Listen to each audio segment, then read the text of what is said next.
Listen up or run for cover. Dropping knowledge from the people who have it to the people who need it. The real Bradley is dropping.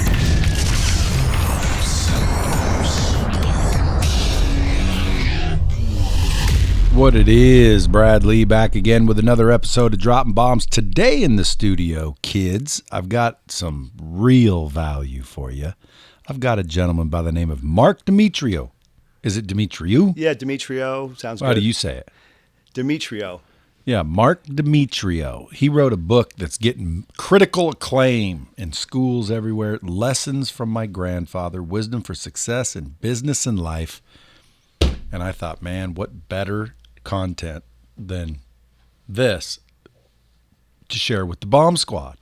Yes, sir. So Marc was kind enough to come on into Vegas, swing by the Lightspeed Studios, and give us a moment. So welcome, Marc. I'm happy to be here. So I want to get right into this because have you ever heard Dropping Bombs? Of course. Come on. Yeah, everyone knows Bradley. We just shoot the shit, right? Yep. Talk about problem situations and how people handle them. But because you wrote that book, I am eagerly awaiting all of the tips, tricks, and lessons that I'm sure are contained in that book. Well, there's a lot of good stuff in there. Now, you were fortunate enough to have a grandfather that kind of mentored you. Yes, sir. See, a lot of us don't get that. Of course, when my grandpa was alive, he would kind of mentor us. He was a old logger. He was a choke setter at a logging camp. But he was like a tough old bird, you know what I'm saying? Right. And, he'd give us funny things to say and analogies like he used to say, you couldn't pour piss out of a boot if the directions were on the bottom. So he gave us a lot of those. Right. But never really any business or life advice. Right. None of I walked to school barefoot in the snow, none of those? Yeah, none of those. Uphill. So if I were to read lessons from the grandfather, in your opinion, what is the single most valuable lesson in it? Big bomb. Ready? Attitude is everything. Well, that's a fact. That's a fact. Bomb Squad, I'm hoping since we've up to a couple hundred episodes, you already know that attitude is everything. But explain what your grandfather explained and how to, get your attitude right. Because saying it is easy. Right. Doing it is a bitch. I'll give you an example of one of the specific attitudes, everything. So he told me when he was here, whether it was polishing shoes, starting out, or washing dishes, he never thought he was beneath anybody in life ever. This dude was 20 years old with nothing, but he had the ability to know there was honor in working and labor, to know he was making money and know it was a stepping stone to the next opportunity. And then when he had that job, he told me, and at a young age, he realized, I'm going to bust my butt and I'm going to do a great job, and people are going to know that I'm caring about what I'm doing, show that I'm passionate, and I'm going to excel in life, and they're going to see me do this. And this is exactly what happened. So that was his attitude then. He was happy to be working and knew that he wasn't stuck in that job. It was honorable to have that job, and it was a stepping stone. And that's the part of the attitude. That's the first part. Second part is to put everything you have and everything you're doing in life, whether it's work or family or friends or business, that's a whole different story. But he put it into his opportunities and he excelled, and that's what got him advanced in life and got him noticed. Every job he had, it's because his personality, who he was, likability factor, hardworking. I'll put that all in the big attitude category, but that was his persona. So if I say to people, why did he succeed and come here with nothing and retire 60 millionaire when others didn't during that time? He came a year after the stock market crash. The same year, 1929.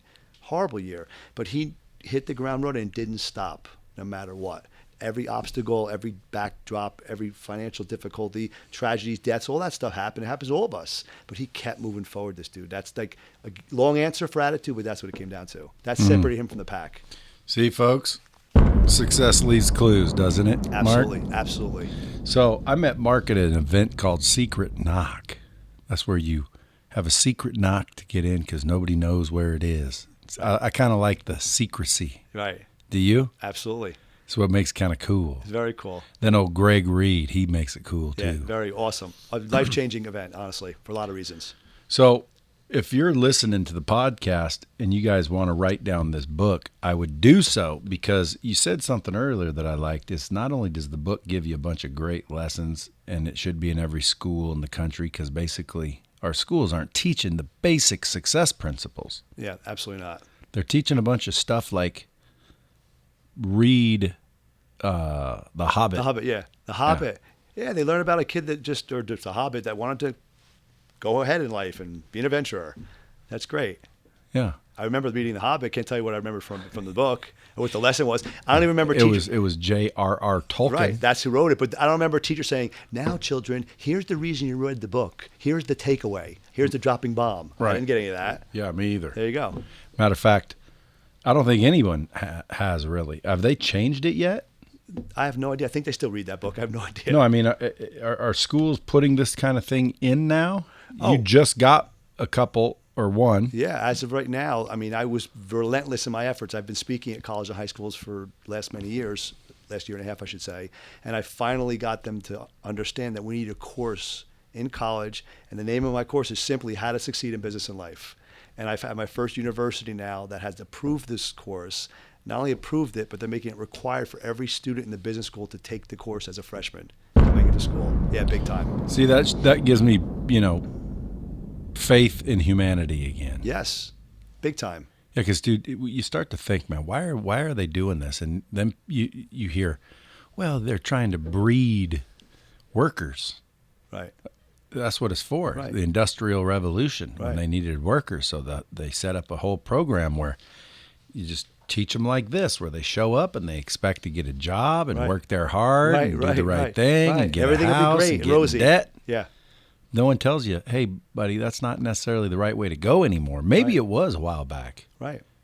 So do you think you would say your grandfather had some sort of future ability to see things, or he was just smart as hell? I tell you, so if you go to, not to spoil the book, but he left at 16 years old from Cyprus because he was poor and he wanted to get ahead in life and be something and be somebody and be able to send money back to his family because dad worked very hard. And he left in the middle of the night, just to answer your question in a second, and his dad found out he was leaving. Literally, he was leaving without telling his parents because he would never been able to go or face them to leave. His dad came to the dock and said, "Son, I'm not going to stop you. I heard that the villagers are leaving, but you have my heart and soul and everything about us, and we're going to make sure, we want you to make us proud, excuse me." And he hugged him and he sent him on his way. And his heart was full, and he felt complete that his dad accepted it, but it was the scariest night of his life. He agreed to feed animals for a free ride to Greece. That was the start of his life. So the magnification of that situation, that he was willing to die trying. A free ride to Greece? Yeah, he went from Cyprus to Greece. He wanted to get to Greece first to work there and save some money to get to London after that and come to America from London. He knew how he had to get here. So the biggest part of that message for me is why I've constantly worked hard to excel in life and never fail, because this man, my grandfather, best friend and mentor, he was willing to sacrifice his life to get ahead in life and not stay poor and be where he was and to be able to go out and pursue what's out there. And he did that in mighty fashion. And to me, who am I to fail in life? This man did this, and he's trained me his whole life with wisdom and guidance, and I was a son he never had, and that mentorship, the power of that. And that's why I wrote the book. I really, 10 years after he passed away, I said, I can't believe he's no longer on this earth because he was such an unbelievable individual. I need to share my mentor with the world, to give them the advantage that I had. And that's why I wrote the book, to power, inspire, and motivate people like I've been and like I was. But you got it firsthand. 100% firsthand. That's freaking nice. It's awesome. 37 years, by the way, too. He died 97. Wow. It's amazing. Have my grandfather that long. Oh, absolutely. Yeah. So would you talk to him on the phone a lot, or? Oh, we saw each other all the time. He lived right near us. He stayed with us a lot. He was retired at 60 when I was born. And he accomplished great things. Well, he worked his way up in the hospitality industry. So he ended up managing clubs, but he managed the high society clubs where he met all the rich and famous, and he hung around them. So he learned from mentors all around him. He was blessed by that. He listened to everybody. He would go to investment school for a week and pay for school to learn about the stock market. He'd learn about things from people about business. So he was a sponge. And then he became friends with these people. So he worked his way up into that world, where literally his last job was at the West Side Tennis Club in Forest Hills, New York, where they had all the U.S. Opens. So here he is wearing his black tux every day in the 50s and 60s. He met Frank Sinatra and John F. Kennedy, and he lived a life like you can't imagine. He retired, a millionaire at 60 because he had enough money in the stock market to live on. He realized, wow, I have enough to live on dividend interest. I'm done. And he retired, and I happened to be born around the same time. So 37 years, we were together all the time. Yeah, and then a lot of people don't understand the recurring revenue or residual. What'd you call it? The dividend, Dividend interest income. It just kept coming every month. Yeah. Then you're technically financially free. Yeah, that's what he said. He said he didn't realize, because he worked so hard. Sometimes he got so much money in tips from these socialites, he never even paid. He never even used his salary. He told me some years I never touched my salary. I made so much in tips, and you know why? He knew everybody's name, where they'd like to sit, what they'd like to eat, who their friends were. He made it a purpose. He was Mr. Hospitality. He excelled in his job. They'd take him out to dinner and Broadway shows, like I'm telling you, because who he was, because he cared. So you should have wrote a customer service course from him. Right. Yeah, that's a lot of that's in there too. Yeah. Customer service nowadays. Big time. Dude, it's crazy. Oh, it's crazy. Man, that's interesting stuff. So what'd you do before writing this book? Because now you're kind of running around doing the book thing and the author thing. And what did you do before this? So just a quick backdrop on me. So I basically started out of school at a finance major, and I ended up working for State Farm Insurance. Everyone knows State Farm Insurance. Worked there for 7 years. Moved up quickly to become agency manager to manage 37 State Farm agencies for them. So that was great learning, great corporate training. Took all the knowledge I had, and I actually helped. Let me back up. I actually helped agents kind of start to run their businesses and get set up. So at a young age, I was kind of in the trenches, learning about business and marketing and products. It was really great. I was fully licensed in insurance and investment products. Then I got an opportunity to co-found and start up a business as a chief operating officer with 3 other guys. They were looking for a guy with my background. So I went in there. We killed it for 8 years. Ended up getting bought out by my other partners. And from there, I just said, what do I want to do now? I could be a C-level guy. This is I was literally 32. I'm sorry, 30. What year was that? 2005, excuse me. So that was about 14 years ago. So I was about 36 at the time. And basically, I decided to go into the mortgage industry because I realized with my background and my reputation and my financial savvy, in 2005, there were not many people with my background in the space. So the light bulb went off and said, I want to go in this space and kill it because I'm reputable, I do a great job, I excel, and I achieve excellence in my jobs, and I'm going to go in that space, and I'm going to just go in there and explode. And that's what I did. I just never stopped. I used my relationships, my connections, built a great operational system, and that's what I've done for 14 years. So I've been ranked top 1% in the country every year, 14 years in a row, and all that baloney. Do you still do that? Yeah, so that's my day job, and I have a great staff, so it allows me to get out of the office a lot. But I've built a great name for myself, and 3,000-4,000 clients later, they're my referral sources now. So that's my residual income because I've killed them with service and nothing they've ever experienced ever in their life at a bank, and they come back and they send their family and their sister and their brother. Every closed loan is worth 5 referrals in their lifetime. It's a fact. So if you do a great job and don't worry about making money or high rates or fees, just do the best job, get the best deal you can for a client, and they're going to come back. And that's residual income. And that's something that investment income is what I was always tied to, investment insurance, because it's residual. This is different. I've built a residual sales force based on doing a good job, and the referral sources now also. Happy clients, happy referral sources. So that's what I do for 14 years, and I'm just going to keep doing that. It's no problem. I have a great system in place, so I just do the sales side. What happens when this thing blows up in all the schools and you're being demanded everywhere? Well, the good thing is in my business, I can hire, like I have 4 people now, I can hire 10 people, just take the calls and do the business. I'm the CEO in a sense of my branch, and just that's it. Mark's operational flow here, but he's on the road, and we'll take the call. So as long as they know the integrity is in the office. The reputation's in the office. They get the job done in the right manner, in the trusting manner. That's already there. I built that. I built that name. Put the processes in there. Processes are incredible, and my name's behind it. So now I could be like the CEO in a sense. I'm really a glorified salesperson if you think about it. But that's it. So I could be out of the office. I should be able to set this business up, and I'm getting close to being there, where I could be anywhere in the world, take the call from a person looking for a mortgage, and within 3 minutes just be able to send it to my team after saying hello at least. I want that first connection. And that's my goal. Then I could be speaking and coaching and teaching and, being called in to speak at different events throughout the country. So that's my goal is, just to be able to help inspire and motivate people with my grandfather's message and my story.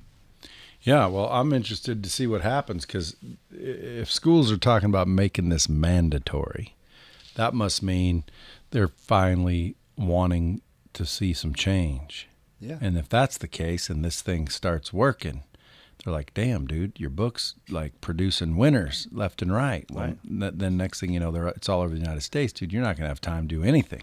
It's all good. Well, here's the good thing. The way I'm going to do this is, so I'm not planning to teach every school. So they'll have professors with structures, manuals, and the workbook, be able to teach the course. I'm going to go in at my choosing to do a seminar, a 2-hour seminar once a semester at certain schools. I can't go to every school in the country if it's across this country, but to come in as the author and the speaker of the man behind the course, that's powerful. I would love to do that to show my passion to the students, and that's my goal, to get it to that point where I have the courses out there, they're doing their thing, and I just kind of guest appear and speak, and then just speak everywhere else I can or wherever I'm called to speak. So when you go to Secret Knock, what are you going there for? Yeah, and that's an amazing organization, just an event, I should say, life-changing event. The relationships, obviously, you gravitate towards certain people. We met there, we connected, we had the energy together. So, several hundred people, you meet a lot of people, but you walk away with those lasting connections. In 5 minutes or even in 30 seconds sometimes, if you have an energy with somebody, the likability, I could trust this person, with a common linked in mind, you can kind of tell. I'm a good reader of people. So I'm going there for relationships, see who I can help. It's all about helping people in life and who we can align to do things together and just to learn. There's dozens and dozens of great entrepreneurial people that get on that stage. You spoke on that stage. I was on that stage the first time I was there, but billionaires, past president of Mexico, just phenomenal people that you don't just meet and hear at speaking at events. Yeah. So I'm going for 2 reasons to answer your question: to hear people speak and learn, some dropping bombs, all dropping bombs, and to make great connections. And I have made life-changing connections. How many years have you went? This is my second event when I met you in March, September, and then March. You going to every one of them? I'll be going. I already signed up for next March. Yeah, it's no brainer. Yeah, why wouldn't you? No brainer. I was at 3 events in California for the last couple of days. Like you probably as well, I'm sure. I like to meet people. I like to see who I connect with. And it's just, I believe in manifestation and energy and things are meant to be. I'm a big believer in all that. So where I'm positioned and what happens, when I'm meant to meet somebody, I'm meant to meet somebody. People turn to me or I sit down with someone what do you do? What do you do? Oh my God, we're so aligned. We're meant to meet and let's do things. So I believe in that. So by being out there, it's kind of like the energies kind of find each other in a good way. Yeah. So if you're listening to this, that means you're more than likely interested in solving problems and or entrepreneurialism. Of course, there's also humor factor. But if you're listening to this, that's what you are. What would you tell people out there that are just getting started? Someone like, young Uriel here. Right. Well, the thing about it is, and this is very simple, this is how I did it as well, and my grandfather did it, what I told you before. If you take 100 people starting to work for a company the same day, same background, same education, same social status, same money from the parents and mommy and daddy on day one, and I've had hundreds of people working for me over the years, it's very simple. You have to outdo, outshine, outwork the rest of the pack, but not by competition, but cooperation. And that's the big difference. It's not competition. You're going to come in earlier. You're going to stay late. You're going to work through lunch at times, but you're going to be a team player and see who you can help. And you're going to have a personality that's going to shine beyond yourself. And the peers and the bosses and the people that work, they're going to see that. I like this guy. I like this guy. She's got energy. He's got energy. They're working hard to helping people. It's not brain surgery. It's not brain surgery. If you want to come in at 9, leave at 5, that's fine. Just do that if that's what you want. If success to you is just having a mediocre job and having lots of spare time, you want to have a white picket fence and a dog and go on 1 vacation a year and not work too hard, that's fine. You know what? That's success for that person. I talk about that in my book. That's success to you. Success is not money. It's not monetary. It's not wealth. Success is success. Success in business and life. What do you want your life to look like? Then go after it. But if you want to crank it out and you want big things and you got to work, you got to put the time in. And then, so that's the difference. And these people can shine. In everything you do, it's easy to be average. It's easy to be average. Some of the great motivational speakers say, if you do it hard in life, life will be easy. If you do it as easy in life, life will be hard. And you got to understand that. So when you're in a job, you could just be average. Average is easy. Just go ahead, go through your life, get up, go to bed at night and be happy with that. But you got to crank it out. You got to look for opportunities. And listen, all the big words, hard work, sacrifice, dedication, commitment, all that stuff. Yeah, it matters. So the basis of the book is, here's a guy, a mentor that did it big time and lots of obstacles that he never stopped looking forward, even when things came up. And you mentioned that before. When hardships come up, and I tell the high school and colleges, there'll be deaths, there'll be financial setbacks, there'll be tragedies, there'll be divorcing parents, there'll be difficulties, there'll be failing in this, getting out of this, not kicked out of that, whatever's going to happen. It's life. And they're not teaching that in schools. I tell them that. I don't harp on it for more than 2 minutes, but I want them to know life's not going to be easy. That's life. You're not learning that. But guess what? You're going to crank it out and go right through it. So that's a long-winded answer, but that's kind of where the angle is. Is this the picture? Yeah, that's my grandfather when he was 18. So,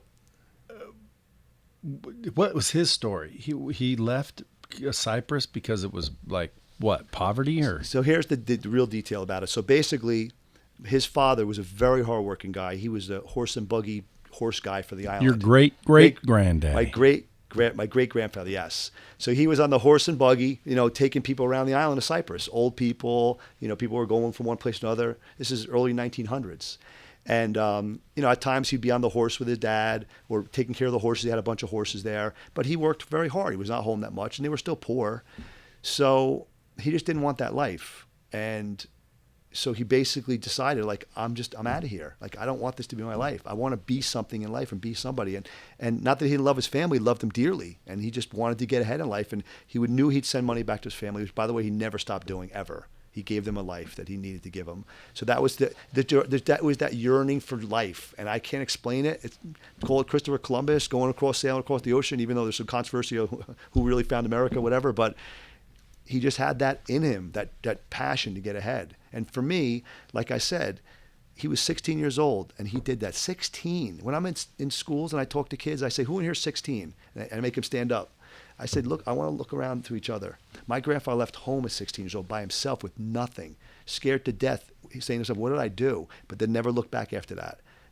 Just understand, you have roofs over your head, a meal on the table, you got your family, whatever your status is, maybe you're living in a hard life right now or not, but it doesn't define you. Doesn't make you who you are, doesn't determine your destiny. You could do anything you want to do. And that's kind of the mantra of the book and my grandfather and my message, because people will say, I say to people in the audience, who here thinks my grandfather was disadvantaged? And some raise their hands, a lot raise their hands. And I pause, I say, actually, he was very advantaged because his mindset and power in his mind got him advantaged in life to go ahead no matter what. And he knew he'd make it, never stopped. And that was the power. And that's the message I'm trying to put across to these kids. Big time. Yeah. Well, it's worked for me. Yeah. I dropped out of school at 16, got kicked out at 16. So he left all courageously. Yeah. I got booted. Yeah. But my dad was a little bit of a drinker. Yeah. And he was very strict in a way to where I forgot to mow the lawn. He came home a little bit drunk, basically said, beat it. So I had to grab a bag and leave at 16, and I never went back. Wow. But you sound like you're describing my mindset. Like I believed the whole time I was going to be a billionaire. I thought it might only take, a couple months. I didn't know it'd take years.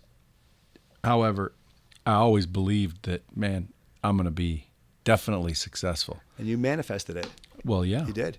That's why, again, when you brought up Think and Grow Rich, totally believe in laws of attraction. Yeah. All of the things. But when it boils down to it, it's not rocket science. You said brain surgery. I always say rocket science. Yeah. It's not rocket science. No. People don't want to just take action. And more importantly, they don't want to take responsibility. Right. Like at some point you have to take a responsibility. You're lazy. Right. You got to take responsibility. You are, I don't want to say stupid. Let's say ignorant. Yeah, that's better. Yeah, because at some point in time, look, I'm not where I want to be. Well, then where do you want to be? Most people can't answer that.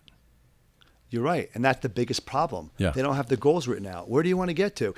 This is a fact of Think and Grow Rich, and just write out your goals, short-term, long-term, and that wish. You got to have goals. You want to get up in the morning, know you're working towards something. And they say when you reach your goal, you better have another goal set up after that. So you're something you can strive for. You know how many people want to lose weight and they just don't ever start because they don't start? Well, yeah, but why? I like to try to figure out why. And you know what I came up to? They don't like themselves. Yes. Oh, a lot of them. Absolutely. And they don't even know it. Absolutely. Again, I was a victim, probably still am a little bit, but I've let myself down and procrastinated, and I've lied to people, and I've, I don't want to say cheated on girls because we were just going out, but, you've done some stupid shit you wish you didn't do. You've said some things you wish you didn't say, not only to others, but yourself. Procrastination, letting you down, not working out, not reaching your potential, those type of things. Right. Well, think about the subconscious as an invisible friend. Right. And years you just been screwing that friend over to where eventually the friend's like, okay, I'll show you. Right. That's exactly. And they start literally steering you wrong. Your subconscious is steering you wrong. Why? To pay you back, because you've taught the subconscious you're not worth shit. Yep. You don't keep the truth. You don't do what you say. And when someone says, hey, you think I should go work out? No, dude, come on, man. You're good. Yeah. Now I'm starting to tell you because I don't want you getting better. Right. You don't deserve to be better. Right. You don't deserve to have confidence.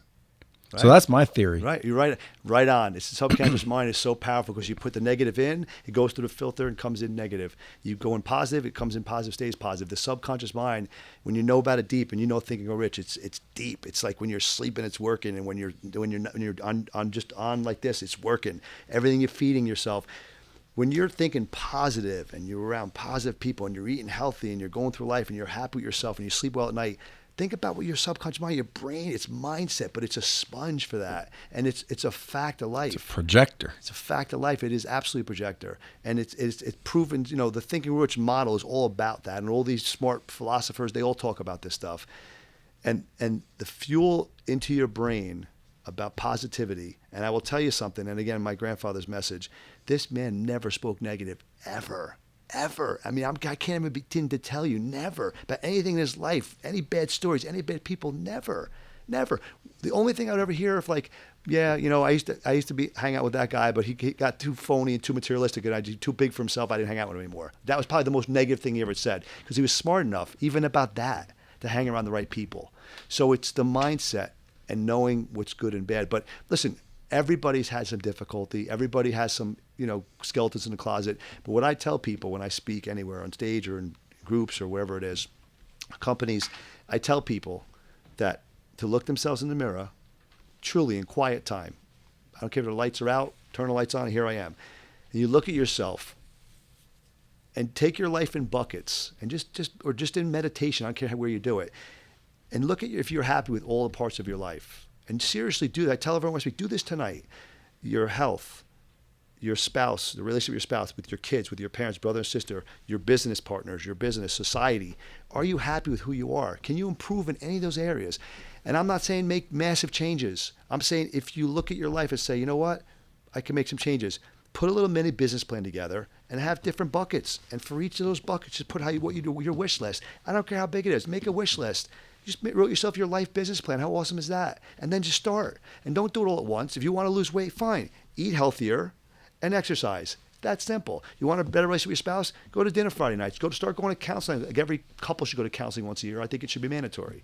And parenting counseling once a year. Mandatory. If I could change one thing on this earth, I'd change that tomorrow. But these are the simple things. But everything you're talking about, we've all had issues. We've all had setbacks. But if you're good in your mind, and you could put your head on a pillow at night and sleep, knowing you've done the right thing in life and you've helped people and you've done right by everybody, it's a way to live. My grandfather lived that way. He slept like a baby every night, and he trained me that way. I'm an Eagle Scout. My brother's an Eagle Scout. We've been blessed to be like down that path. So my message to people is like just the goodness that I've lived my life. I'm 50 now, so like I'm 50. It's about time I get out there and continue to do this goodness and let people know this all works. This man works. So, You have kids? 3 girls. How old? 13, 11, and 10. So eventually you're going to be grandpa. Yeah. So you hope your grandkid says this about you? 100%. And they will. Because my kids right now, I give them motivation and inspiration. I show them lead by example. They see me working hard. They see me being good to people, talking to everybody, thanking people, the hostess or the waiter, what's your name? Like just the goodness. My grandfather tipped everybody. The waiter, little dollar. The busboy, little dollar. Dollar, not $10. Little money just to acknowledge their existence. He loved that. So yes. And again, that works. It works. It made people feel good. But to answer your question, yeah, I'm very close to my girls. And I'm divorced. And you know what? Divorce isn't failure. You can make divorce still a success. If 2 people don't work out together, that's okay. But if you have kids, make it a success still. Be a good parent still. Make it work. Be cordial. It's a business transaction. You don't have to love your ex or be friends, but it's professional. Make it cordial. Until they start humping somebody. Well, it's a different story. Well, then I get all pissed. Yeah, exactly. Different story. Oh, I'll get all pissed. Yeah. Like if you ever feel like, you'll blow her out until she starts liking someone else, then you're like, what? Yeah. Get your ass back here. Yeah, Damn. yeah, right. Okay. Then you start going psycho. See, I was like, trying- baby, don't you love me? I was trying to beat you down the right path of righteousness here, and then you had to go backwards. Well, that's because I keep it real. Yeah, okay. And there's people out there thinking, oh, what a fairy tale. Yeah, right. Because and I agree with where you want to do, Right. but how do you do It's it? difficult. I try It's to difficult. get to the how. So Yeah. if you're best friends with your ex-wife, come get on the show and tell me how. Yeah. Now, my ex-wife, we're cordial, Right. but I wouldn't say we're friends, and I Right. wouldn't say like it's ideal. Right. Cordial's fine. That word cordial, I'll use the word cordial. Cordial's good. As Yeah, long but as that's not what your ideal. Your ideal Well, it's is to you be guys, friends. you guys show up together. You show unity. Right. You communicate. You're talking to each other all the time, so they're not playing you against each other. Right. And you're just best friends that are no longer married. that could be a fairy tale. That's like 0.001% probably are like that. And that's great. And that's the best case That's the scenario. ideal. But most, if you can get to cordial, respect each other for being parents, great parents, if you both are, as long as one's not a mental case or disaster. If both are good parents, then respect that. What if one is a mental case? Then you got problems. That's where So how do you fix them? that's hard. Sometimes one party takes full custody, other just kind of Dude, this ain't called identifying problems. yeah. This is called dropping bombs. Let's get back to so dropping we, bombs. So we want to talk about a problem and then try and figure out how to do it. And by the way, you don't always have to know everything.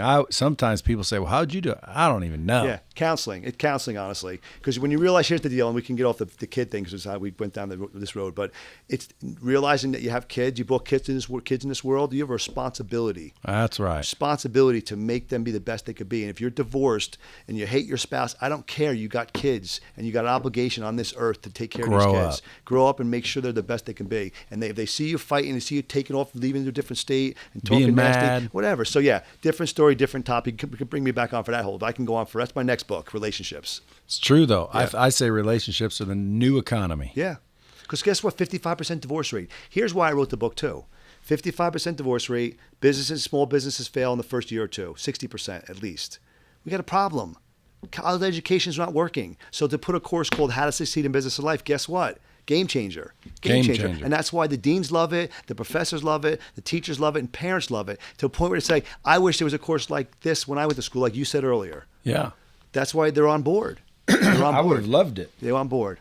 I would have loved to have grandpa. Yeah. He was awesome. I had a good grandpa, I guess. Yeah. But see, again, I left when I was 16, so I know, like, you you missed didn't out a get lot. a grandpa long. Yeah, you missed a lot. I had 37 years. We went on cruises. In fact, here's my inside of my jacket. I had a guy make this for me. Is that sick? Oh, that's nice. Yeah. Those pictures everywhere you went? This is pictures from the book. Pictures of us on the cruise of Bermuda, smoking a stogie right here somewhere, smoking a cigar on his cruise. Covered a book. Pictures of him. What'd he say about smoking cigars? That was cool. He smoked his pipe. He smoked his pipe. He loved it. What'd he say about women? He loved women. See, I love talking to old people. Oh yes. Oh yeah. The older, the better. Dude. wisdom. I like Oh, when they're yeah. like, just raisined. I love it. Like old raisin Yeah. can barely even move, Yeah. but they can still talk and think. I Oh, love them. the wisdom. Dude. You just start asking questions. Amazing. If you sit next to an old person like that, and you ain't asking questions, you're a dumbass. Oh, absolutely. Because, dude, I don't care who it is. Old people have knowledge. They have knowledge. Now, again, it may be what you want to know, so you don't do it. Right.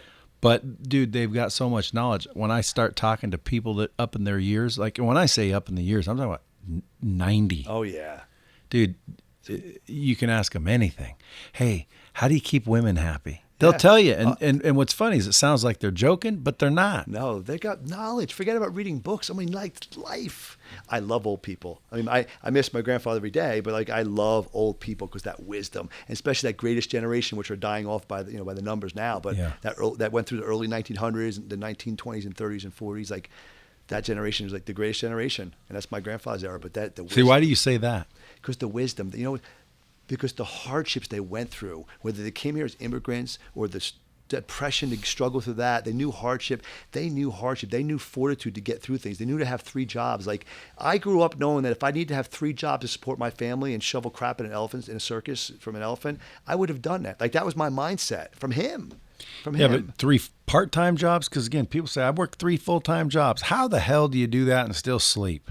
Well, that's a different story. I mean, if you got to provide for your family temporarily till you find something, my thing was if I needed to do it temporarily to support my family, I'd do what I had to do. But you always want to still be moving and advancing in life, not be stuck. Well, that's how you do it. You work. Again, you nailed it earlier. Yeah. You work, you keep your eyes peeled, you be ethical, opportunities arise. They're all stepping stones. Absolutely. You met, I took a job doing this, met so-and-so that brought this up. Then I saw this, recognized that. Next thing I know, I quit my job and jumped over to that. Right. And then boom, boom, boom, boom, boom. Right. Now I'm a multimillionaire, this, Right. that, and other thing. Right. It's all, that's why I say relationships. Oh, they're everything. And where do you get relationships? Work environments. Yeah. That's why when you go to, you go to places, ask people, well, how'd you guys meet? Oh, we met at work, or, oh, we met it through work. That's one of the, I would guess, main ways you meet people. Yeah, but I think these mastermind or networking events, Chamber of Commerce's, I mean, there's a big faction. If you're a person that's sociable and able to connect with people pretty easily, let's say, if you have that gift, you should be out meeting people. For sure. Absolutely. Because more hands you shake, more money you make. Oh, yeah. And because you know what? The relationships, the connections. And you can sift through, hey, he's a good guy, she's a good gal. Like, nah, he's not good. You go through, and then it's all about how can we help each other? Hey, I got some good, what are you looking to do? Oh, I know someone could help you. I got a great contact. Let me help you. Again, it takes years to build those contacts, but I was that guy starting out in the Chamber of Commerce's, networking groups. Like, you start out, and this is some of the things my parents always told me I knew in life. You need an education for the background knowledge, but it's the relationships that set you up in life. It's who you know, not what you know. And my grandfather was a testament to that. That's how he grew up his life. That's how I moved in advance. Hey, Charlie, there's another job over here. I'm going to see if I can put you in for it. Charlie, you're doing great here. Let's move you up to manager. Like, it's just all that stuff. But the relationships, if you're in a silo and you go to work and come home, and your work's a small little office, where are you going in life? Where are you going? You got to meet people. You got to be out. So you got to be able to. And this is some of the things that the younger generation is not doing as much is the social networking or connections. They're doing a lot of social media stuff, but the relationships are invaluable. And when you and I know, we met at Secret Knock. We spoke for 10 minutes, and here I am. If I was, not a nice person or just a jerk, you would have been like, hey, nice meeting you, and you would have walked away. Right? For sure. Right. So, that's how it works. I mean, and also keep in mind that when certain people get to a level of a certain amount of success, they start to get to choose who they do business with. Right. So that's why it's even more important, because the caliber of people you want to do business with can determine who they want to do business with. Right. Absolutely. 100%. And that's what it comes down to. So that's where the point we are where, and a lot of people know you and they're going to come up to you, hey, get me on your show. Can I come on your show? Like, and that's just, that's goofy. Well, do believe it or not, well, that does happen a lot. But I can tell you this. I've had people that are living on their brother's back porch couch. That's where they live. I've had them on the show. Why? Love it. Because the show's about getting past problems, situations, challenges, and sometimes the problems that people are currently facing is like parallel to other people listening. And they're like, shit, I'm not on my brother's couch, but I'm about to be. So what'd this guy do? And what happened? And what'd Brad think? And what'd Brad say? And what was the story that gave me the nugget?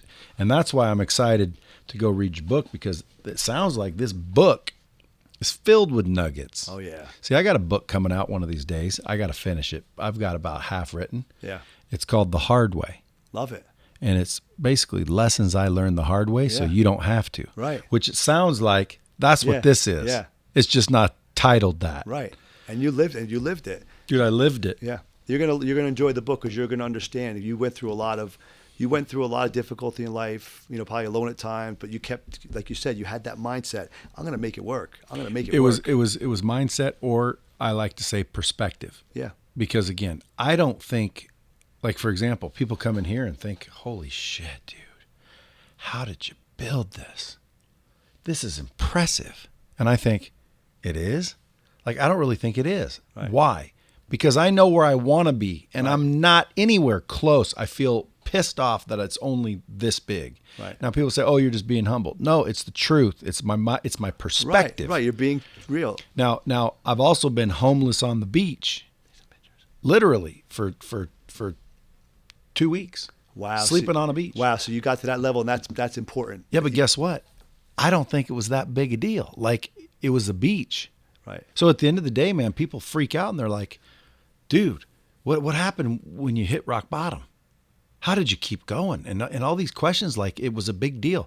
Like sleeping on the beach is a big deal to people, but to me, it wasn't that big a deal. And I don't see it as rock bottom. I'll tell you what it is, because you're grounded in your mind, and that's impressive, because when you're, whether you're making billions or you're on the bottom, like you've been at the bottom. See, again, I don't think that's the bottom. Yeah, but you know what? I'm going to tell you realistically, you had no home. Let's put it in perspective. You had no home. So what? You had nowhere to live. There's people with no arms, right? And no that's home, worse, right? And nowhere to live. There's Thank people you. in prison, yes, that can't go anywhere, right? And can't do anything, and that can't get a job, Agreed. And can't find a spouse. Agreed. Well, preferably not in prison, right? My point being is, dude, there is way, way lower than that. So that's why I'm trying to say, to me, sleeping on the beach, it was a freaking beach, Malibu. Right. No, it was Zuma Beach. But dude, it wasn't rock bottom. It's just rock bottom to who? And it was temporary. It was mindset. It was perspective. Right. I didn't think it was that big a deal. Right. But it was temporary. That's the difference. And the point I want to make. And I knew that. Too. And maybe, by the way, you just figured it out. Yes. Maybe because I knew it was temporary. That's the point I was going to make. Absolutely. Go ahead. 100%. Make it. No, I got a bomb waiting. Dude, you're on right you. on. No, the point is that because you knew it was temporary, like my grandfather. That's the point I wanted to tie together. You knew it was temporary, and this is just, I'm here for a little while. That's why it wasn't a big deal to you. Hey, you know what? And I've never really realized that till you just pointed it out. I always wondered. I wonder why I do that. And that might be it, because I realized it was temporary. It didn't matter to you. It's all good. Well, I knew I could go home if I really needed to. Right. I didn't want to. Right. My dad kicked me out. I wanted to show him. Right. And I love Screw it. you. I'm not going home. Right. I'm not losing. Right. So everyone says, well, then you just did all this to prove to your dad you're worthy. Well, again, you can psychoanalyze it. Yeah. I don't think that's why I did it, but it was a little bit of inspiration. But you just touched on something that I'm like, hey, maybe that is it, because I knew it was temporary, because I did. And I'm going to further that knowledge for you as well, because you knew you had greatness inside of you. So it was temporary. You were there. You're like, I'm going to show him, but it's not about showing him, not revenge. I have greatness inside of me. I know what I'm worth. And I'm going to prove to everybody what I'm worth, because I know what I'm worth. So that's the point as well. So it's that temporary space, like, all right, let me figure this thing out. I'm regrouping right now on this beautiful beach. It's all good. I'll figure it out. That's right. Let me figure out my perspective, where I want to be. Let me figure out my angle. And you came out of it. And that's the beautiful part. The Tony Robbins of the world, the Les Browns of the world, these guys they started from nothing. And that's the beauty of getting to that point. And that's the point, getting to that point, the lowest level in a sense, where you're homeless. And that's the lowest point of society in a sense. Yes, there's always people worse off, always worse off. You know that, and you hit the point before. But that is that point to be able to regroup and say, I don't want to remain here. Like, what would you rather be, homeless or hopeless? Homeless, because it's temporary. Because hopeless is in your mind. You can get out of hopelessness too, though, if it's mindset.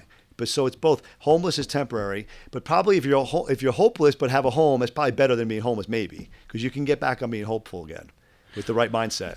Well, here's another thing that I've always looked at. It's kind of odd. Is like, let's say a little boy runs around, bumps his head on the table. You watched, wasn't that hard, couldn't have hurt that hard, but they freak out and cry like you wouldn't believe. You ever seen it? Yeah. You know what I'm talking about. Of course. Why are they freaking out? They want attention. Or because they keep being stuck in the past. So in other words, I bump my head, and now all I can think about is my head hurting and me bumping it, and it was traumatic, and I got pain, and I'm just stuck there in that past. When in reality, if you walk up to somebody and you say, you want a toy? Have you ever seen a baby quit crying? Oh, it's yeah. because you just brought them to the present. Oh, it's powerful. I agree 100%.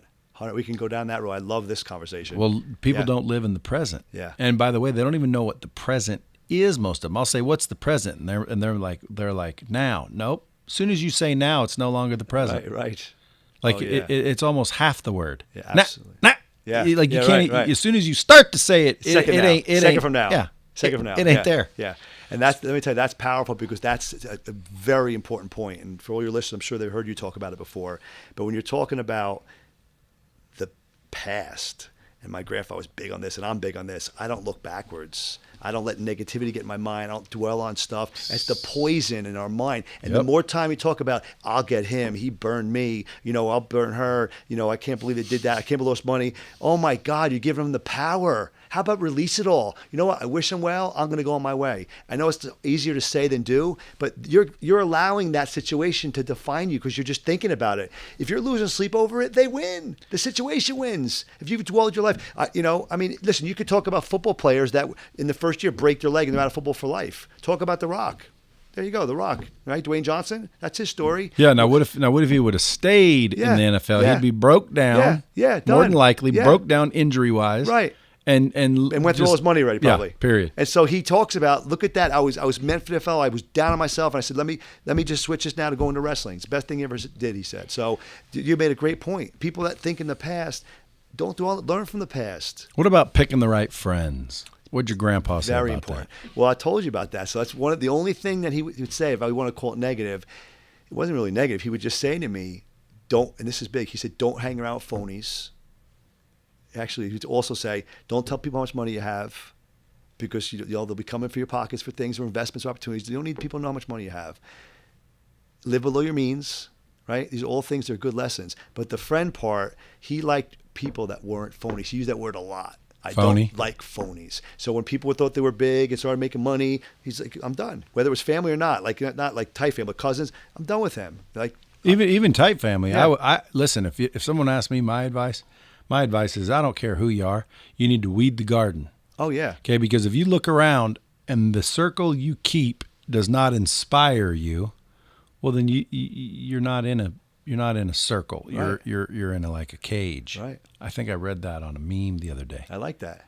Yeah, because if you look around, you're not inspired by the people you hang out with, dude, you're hanging out with the wrong people. Absolutely. And when people say, well, how do I get to the next level?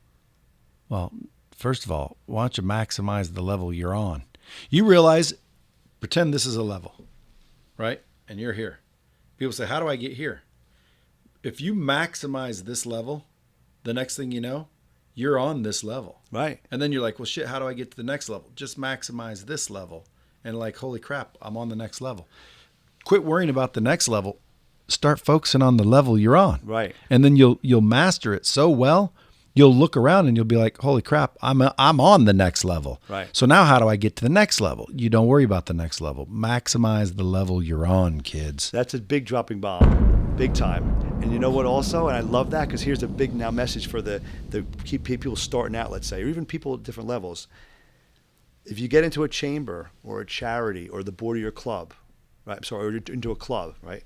It's one thing to just be a member, but I'll take myself as an example. I didn't talk much about myself, and I don't usually do that often. But I wanted to get, because it's obnoxious. But I always talk about myself because people are asking questions, especially if I go out to dinner with new people. But that's different. That's I know, but different. But here's what's funny. Here's how you make it, turn it all around. So you talk, starts to get uncomfortable. And then you say, all right, enough about me. Yeah, right. What do y'all think about me? Yeah, right. And then they'll say, no, tell us more. That's okay. No, you try that. You didn't even hear the joke. The joke? Yeah. You say, let's say people are asking you questions, and of Right. course you're obliging them and you're answering. And it's fun to talk about what we've done and all that.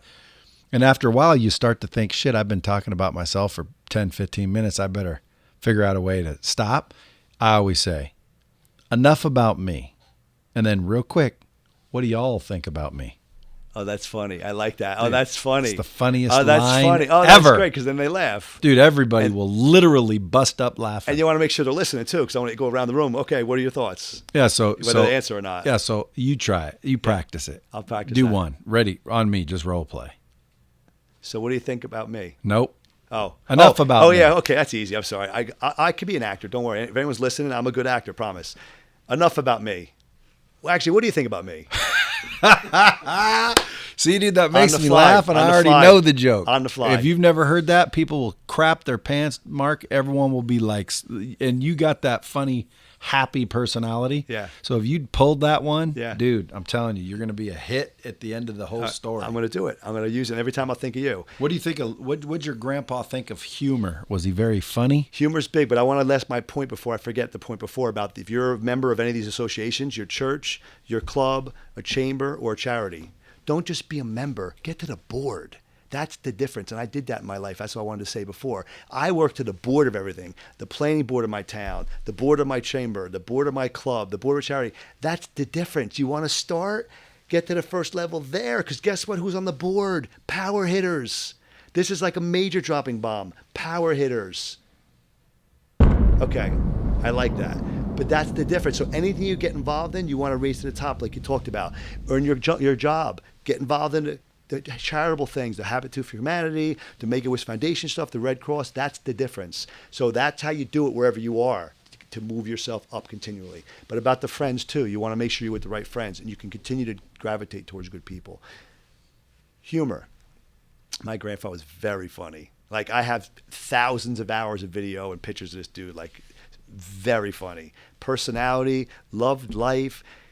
This dude, after every meal, generally at someone's house, not always a restaurant, would say literally, "This is the best meal I ever had." And he meant it genuinely. Like, he meant it, because the best meal at that minute he was having. He was just the kind of guy he was. But he'd laugh, he'd tell jokes. He just, every day was happy hour at his house, by the way, because he lived close to us. 5 o'clock. You come over for happy hour? I'm like, yeah, it's 4 o'clock. Yeah, I'm not sure. Well, we're having it without you, so if you're coming by, we're having it. He'd have his blue cheese, saltine crackers, olive, scotch, and water until he got older. Then it was just wine. And the laughs, and whoever was around would come by. Just, that's life. He lived life. Don't you wish you could tap into him still? Oh, absolutely. Because, man, when they go, it's like, where are they? Yeah. Because what do you think? Is it the body that goes, but the spirit lives on? What do you think about all He's that? with me. He's with me all the time. I know it. He's smiling. He's loving all this. Yeah, without a doubt. I know there's spirits and the energy. I believe in all that. I do. Yeah, so do I. Heavily. Well, you have to go somewhere. Yeah. Because we're energy. Yeah. I believe energy. I believe spirits. I believe if you open your mind, I believe you'll get some connections and some conversation with things. And you can't eliminate energy. Yeah. You can only dissipate and redirect energy. So again, I'm one of the believers that, like, when you drop dead, you as the human body shell, where's the spirit? Where's the soul? Where's the consciousness? Where does it go? I don't know if you remain human or you remember your life, or if you're just boom back in the universal, heavens of cosmos. Your spirit, your energy is just there. I mean, I know. I mean, I've been told by people, like, literally smart, not kooky, cracky, like, your grandfather's with you. Like, he's over your left shoulder regularly. You have spirits all around you. You have this energy, this glow about you. There's people in your life, like, with you. Like, you have people in your life. Dude, I think I've got angels on my shoulders. I love it. You know how I know? How? Well, I know for a million reasons. I love it. But I can tell you, just happened. I got these 2 rabbits for my daughters. Okay. Now, I'm thinking, cute, they'll get, they're little rabbits, clean their cage, they won't get too bad. Well, they weren't cleaning the cages. My wife wasn't really, focused on cleaning the cages. So they started kind of stinking up the room. So for a long time, I'm just tolerating it, which, again, you get what you tolerate. So You got a stinky house? You're tolerating a stinky house. Right. Clean the house. So one day I get in there and it's like, dude, I work and now I got to come home and clean too. Like, I'm not real excited about that. I think there should be some teamwork here. I bitch a little bit. Doesn't seem to work. It's a chore, and apparently they don't want to do it. So I come home one day and I was fed up and I said, hey babe, we're going to have to get rid of those rabbits right now. Like, I want rid of those rabbits right now. Let's find someone who wants them. So we find a lady. She says she only wants them if they're fixed, because she doesn't want baby rabbits. I'm like, well, I don't even know if they're male and female, but, I'll give you money to fix them. Go fix them. Just get them the hell out. Dude, I just got a picture. Guess what happened?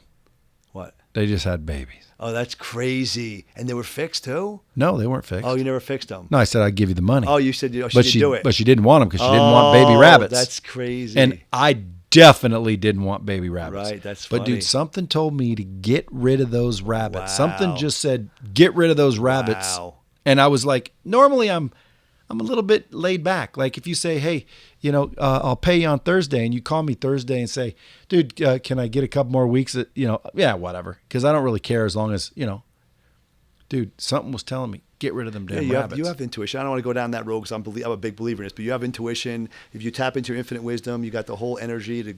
It's true. Well, I want to invite you back for more of that because, again, light speed. I call it light speed fate. Yeah. There's been times where if I didn't get $50,000 in the next 5 days, we wouldn't stay in business, literally. And then, like, 4 days later, the phone rings. Hey, nothing to do, and I'm finally ready. And I'm thinking, dude, I haven't talked to you for like a year. Love it. And then, okay, so here's the check, and I look at the check, and it's like $50,227, and I'm like, son of a bitch. I love it. Boom, pay it. the debt, proceed. That's happened 100 times. I can tell. I don't want to go into it now. But I could tell you 25 stories in the last year alone since I wrote this book. The universe has opened up to me like crazy. People have like found me like I can't even begin to tell you. But I believe in all this big time. So where do people follow you? So a couple things. So grandfatherlessons.com is the website for the book, and they can learn a lot about it. The book they can buy on Amazon. I have a ebook, softcover, hardcover, and audio's coming out in about a month. And you don't know it yet, but one of these days I'm going to close you on a virtual training system. But we'll save that for later. We will, but it'll definitely happen. I got Instagram. timing. So Instagram is Marc Marc Demetriou. Everything's Marc Demetriou. MARC Demetriou, DEMETRIOU. That's Instagram, LinkedIn, Facebook, all Marc Demetriou. Again, Marc Demetriou. Man, it's been fun having you. Folks, share this episode out there. There might be someone in your family that wants lessons, even if you don't, because there's some people that think they know everything out in the world. Right. So at least do yourself a favor, man. Pass on the good, what do you call it? For the good vibes, good energy. Good vibes, good energy. Good wisdom. Pass it on. Share this out. Make this episode the most shared episode on the planet. And Marc, I appreciate you coming in. Oh, my pleasure. Kid. We're going to have you back, talk about some more things. Thanks, buddy. Till next time, kids. Hey, take a shot here while I'm here. A good one while I'm smiling. Is that a good camera? Okay, baby. I'm going to take a picture with you with that dropping bombs.